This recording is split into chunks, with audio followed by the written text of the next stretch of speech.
नमस्ते दोस्तों, स्वागत है आपका मेरे चैनल फिल्मी बॉक्स में। आज हम एक्सप्लेन करने जा रहे हैं फैंटेसी दुनिया की सबसे बेहतरीन फिल्मों में से एक, द क्रॉनिकल्स ऑफ नार्निया।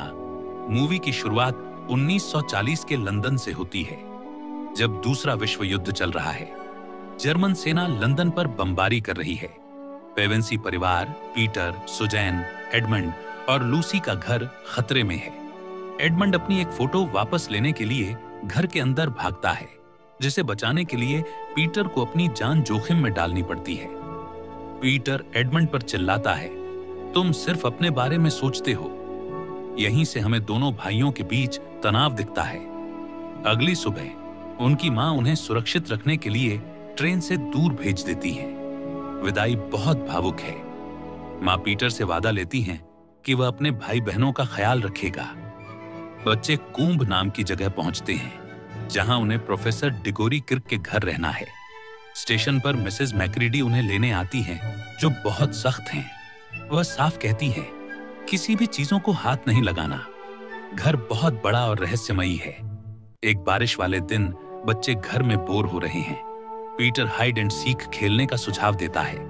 गिनती शुरू होती है और सब छुपने भागते हैं। सबसे छोटी लूसी छुपने के लिए एक खाली कमरे में जाती है। वहां सिर्फ एक बड़ी सी लकड़ी की अलमारी है। वह उसके अंदर घुसती है। पहले उसे भर के कोट्स महसूस होते हैं, लेकिन जैसे जैसे वह पीछे जाती है, कोट्स की जगह पेड़ों की टहनियां ले लेती हैं और फर्श की जगह बर्फ। लूसी अलमारी के पिछले हिस्से से निकलकर एक बर्फीले जंगल में आ जाती है। यह नारनिया है। वहां उसे एक जलता हुआ लैंप पोस्ट दिखता है, जो जंगल के बीच में अजीब लगता है। तभी वहां एक अजीब जीव आता है, कमर के ऊपर इंसान और नीचे बकरी। उसका नाम मिस्टर टमनस है। लूसी को देखकर वह डर जाता है और अपना सामान गिरा देता है। वह पूछता है, क्या तुम ईव की बेटी हो, यानी इंसान हो? टमनस लूसी को अपने घर चाय पर बुलाता है। वह अपनी जादुई बांसुरी बजाता है, जिससे लूसी को नींद आने लगती है। आग की लपटों में उसे शेर और अजीब आकृतियां दिखती हैं। अचानक टमनस रोने लगता है। वह कबूल करता है कि वह एक किडनैपर है। व्हाइट विच का आदेश है कि अगर कोई इंसान मिले तो उसे सौंप दिया जाए। लेकिन टमनस का जमीर जाग जाता है और वह लूसी को वापस लैंप पोस्ट तक छोड़ देता है। लूसी दौड़कर बाहर आती है और चिल्लाती है, मैं ठीक हूं। लेकिन उसके भाई बहनों के लिए एक सेकंड भी नहीं बीता था। जब लूसी अलमारी खोलकर दिखाती है, तो वहां सिर्फ लकड़ी की दीवार होती है। एडमंड उसका मजाक उड़ाता है। अगली रात लूसी फिर अलमारी के पास जाती है। एडमंड उसका पीछा करता है, शायद उसे डराने के लिए। लूसी अंदर चली जाती है। एडमंड भी अंदर घुसता है और अचानक खुद को उसी बर्फीले जंगल में पाता है। वह लूसी को आवाज देता है, लेकिन वह नहीं मिलती।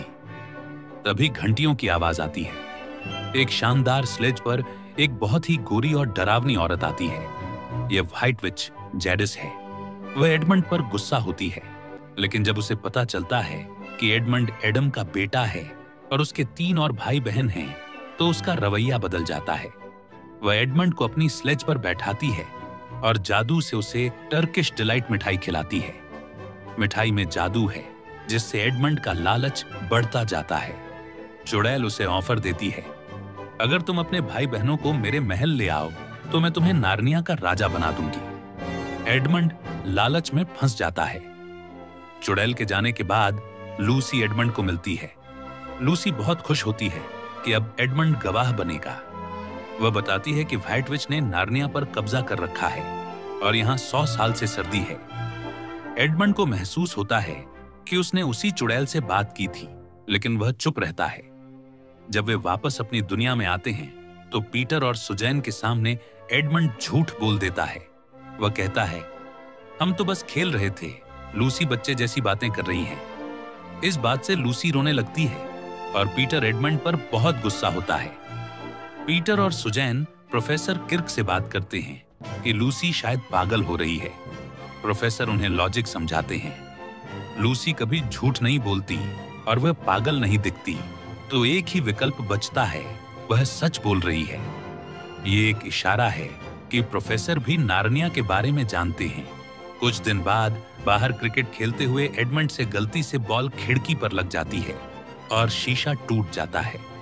मिसेस मैक्रीडी की डांट के डर से चारों भाई बहन भागते हैं और उसी अलमारी में छुप जाते हैं। पीछे से मैक्रीडी की आवाज आती है। वे पीछे हटते हैं और चारों बर्फ पर गिरते हैं। अब पीटर और सुजैन को यकीन हो जाता है। वे लूसी से माफी मांगते हैं और उसे लीडर बनने को कहते हैं। लूसी उन्हें मिस्टर टमनस से मिलाने ले जाती है। टमनस का घर तहस नहस पड़ा है। वहां एक नोटिस लगा है जिस पर लिखा है कि टमनस को दुश्मनों की मदद करने के जुर्म में सीक्रेट पुलिस ने गिरफ्तार कर लिया है। बच्चे तय नहीं कर पाते कि क्या करें। तभी उन्हें झाड़ियों में एक बीवर दिखता है। बीवर उन्हें चुप रहने का इशारा करता है और सबूत के तौर पर लूसी का रुमाल दिखाता है जो उसने टमनस को दिया था। बीवर कहता है, यहाँ सुरक्षित नहीं है, पेड़ भी जासूस हो सकते हैं। मिस्टर और मिसेस बीवर बच्चों को अपने छोटे से घर में ले जाते हैं और खाना खिलाते हैं। वे एक भविष्यवाणी बताते हैं। जब एडम के 2 बेटे और ईव की 2 बेटियां केयर पैरावल के 4 सिंहासनों पर बैठेंगे तो चुड़ैल का राज खत्म हो जाएगा। वे यह भी बताते हैं कि असलन जो शेर है वापस आ रहे हैं। असलन का नाम सुनते ही बच्चों को अजीब सा सुकून महसूस होता है, सिवाय एडमंड के। बीवर बताते हैं कि वे सब असलन से स्टोन टेबल पर मिलेंगे। अचानक उन्हें एहसास होता है कि एडमंड गायब है। वह चुपके से निकल गया है। बीवर समझ जाता है वह चुड़ैल के पास गया है और उसने हमें धोखा दिया है। एडमंड मुश्किल रास्तों से होते हुए चुड़ैल के महल पहुंचता है। वहां आंगन में उसे ढेर सारे जीव पत्थर बने हुए मिलते हैं। उसे लगता है एक शेर उस पर हमला करने वाला है, लेकिन वह भी पत्थर का है। एडमंड उस पर मूंछें बनाकर मजाक उड़ाता है। वह चुड़ैल के पास जाता है और बताता है कि उसके भाई बहन आ गए हैं और वे बीवर के घर हैं और असलन भी आ गए हैं।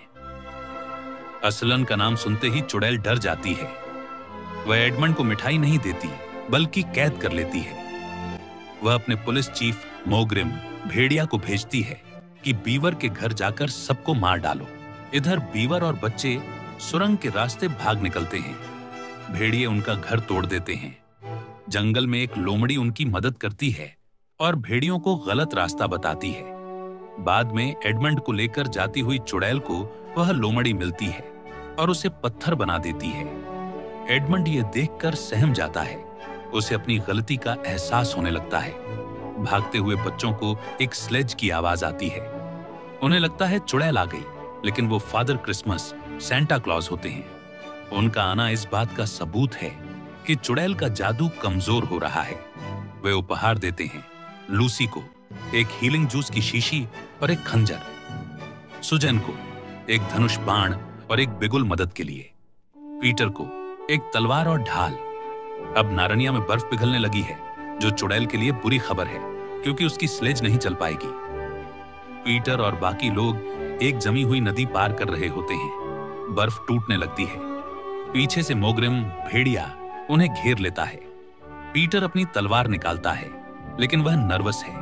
तभी ऊपर से झरना टूटता है।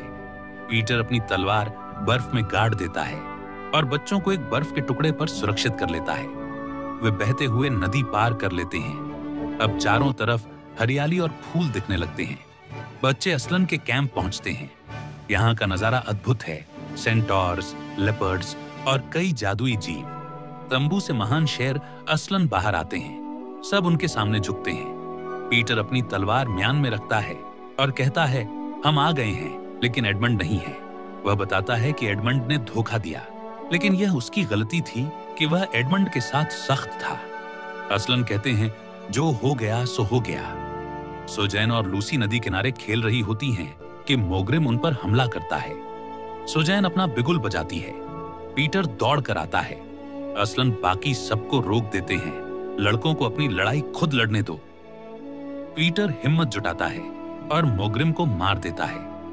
असलन पीटर को सर पीटर वुल्फ्सबेन की उपाधि देते हैं। उसी रात असलन की सेना चुड़ैल के कैंप में घुसकर एडमंड को बचा लाती है। चुड़ैल ने एडमंड को पेड़ से बांधा हुआ था और मारने ही वाली थी। अगली सुबह एडमंड आजाद है। असलन उससे बात करते हैं जो हमें सुनाई नहीं देती और कहते हैं एडमंड से अब कोई पुरानी बात नहीं करेगा। तभी व्हाइट विच कैंप में आती है। वह डीप मैजिक, प्राचीन कानून की बात करती है।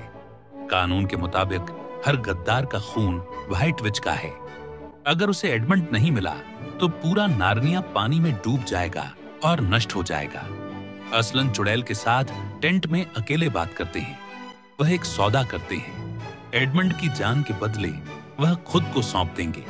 चुड़ैल मान जाती है क्योंकि उसे लगता है कि असलन को मारकर वह हमेशा के लिए जीत जाएगी। उस रात असलन चुपचाप कैंप से निकलते हैं। लूसी और सुजैन उनका पीछा करती हैं। असलन उन्हें साथ आने देते हैं, लेकिन कहते हैं कि उन्हें दिखना नहीं चाहिए।